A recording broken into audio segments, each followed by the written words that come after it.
Bu yazılı olan hastalıklarda kurtulmak istiyorsanız mutlaka bu videoyu izlemelisiniz. Her türlü migren, her türlü baş ağrısı, her türlü sinüzit, her türlü vertigo, her türlü baş dönmesi, faranjit, alerjik rinit, her türlü kulak, burun, boğaz hastalıkları. Bu hastalıklar kronik hastalıklardır.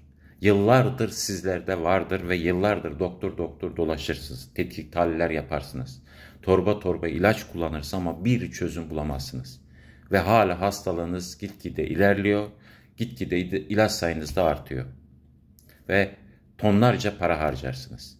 Arkadaşlar, bu hastalıklarda kurtulmanın tek yolu bu hastalıkların sebebini yok etmektir.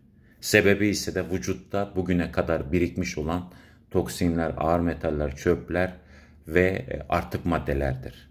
Siz bunları yok etmediğiniz sürece bu hastalıklarda kurtulamazsınız. İşte bu toksinleri, artık maddeler, çöpleri yok eden de su diyeti tedavisidir. Dünyada başka çözümü de yok arkadaşlar. O nedenle su diyet tedavisini en iyi şekilde öğrenin.